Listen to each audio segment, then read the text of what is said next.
ఒంగోలులోని సంతపేట సాయిబాబా మందిరంలో వసంత నవరాత్రి మహోత్సవాలు అంగరంగ వైభవంగా కొనసాగుతున్నాయి. ఉత్సవాలలో భాగంగా నిర్వహిస్తున్న సాంస్కృతిక కార్యక్రమాలు ఉత్సవభరితంగా జరుగుతున్నాయి. ప్రముఖ ఆధ్యాత్మిక ఉపన్యాసకులు పొన్నూరు వెంకట శ్రీనివాసులు వసంత నవరాత్రి వైభవంపై చక్కటి సందేశం అందజేశారు. ఉగాది ప్రారంభంలోనే అమ్మవారిని ప్రకృతి స్వరూపిణిగా భావించి అమ్మవారి ఆరాధన చేయడం వల్ల సమస్త శుభాలు కలుగుతాయన్నారు. దేవి శరన్నవరాత్రి మహోత్సవాలు అలాగనే 9 రోజులు అమ్మవారిని 9 రూపాల్లో ప్రతిష్ఠించి అమ్మవారిని వసంత నవరాత్రుల్లో కూడా ఆరాధన చేయాలని కోరారు.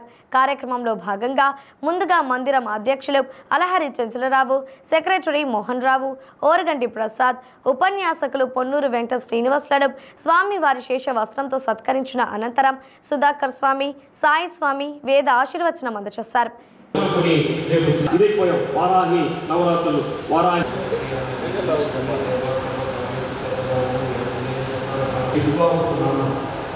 సంవత్సరం ఉగాది కార్యక్రమాన్ని ప్రారంభించుకున్నాం.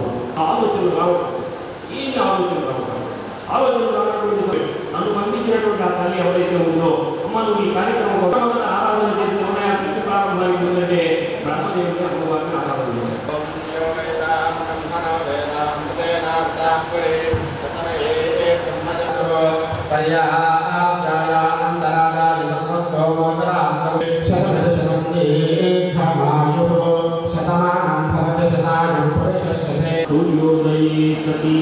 అని ఒక అద్భుతమైనటువంటి శ్లోకం ద్వారా చెప్పారు. ఈ సృష్టి ప్రారంభానికి ముందు బ్రహ్మదేవుడు కూడా ఒక ముహూర్తాన్ని పెట్టుకుని మనం ఏ కార్యక్రమం చేయాలన్నా సరే ఒక మంచి ముహూర్తాన్ని పెట్టుకుంటాం. ఆ ముహూర్తాన్ని పెట్టుకోవడానికి తెలియజేసేదే పంచాంగం. కాబట్టి మనం ఈ పంచాంగము అనేది ఏమిటంటే పంచాంగం అంటే ఏమిటయా అని చాలా మంది కూడా హాస్యంగా కూడా మాట్లాడుకుంటారు. ఇది వార నక్షత్ర యోగకాలం అంటే ఈ 5 రకాల గురించి తెలియజేసేటటువంటిదే పంచాంగం. అంటే తిథి, వారం, నక్షత్రం, యోగం, కారణం ఇవన్నీ ఎప్పుడైతే కలిసి ఉంటాయో అది శుభముహూర్తం అని చెప్పడం జరుగుతుంది.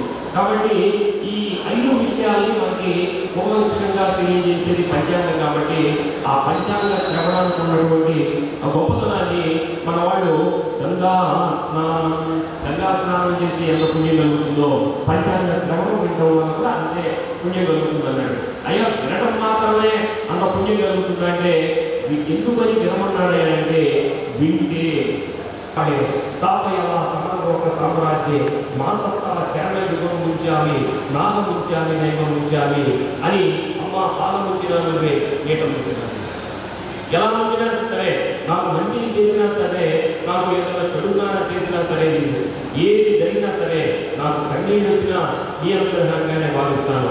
నాకు ప్రేమైనటువంటి ఆనందం కలిగినా సరే నీ ఆజ్ఞగానే నేను భావిస్తాను తల్లి అని చెప్తూ చేసేటటువంటి ఈ వసంత నవరాత్రులు. కాబట్టి ఇప్పుడు ప్రకృతికి స్వరూపంగా అమ్మవారిని మనం ఆరాధిస్తున్నాం. కాబట్టి ఈ వసంత నవరాత్రులు కూడా మనం చేసుకుంటూ ఉన్నాం. దీంట్లో ముఖ్యంగా సృష్టి ప్రారంభం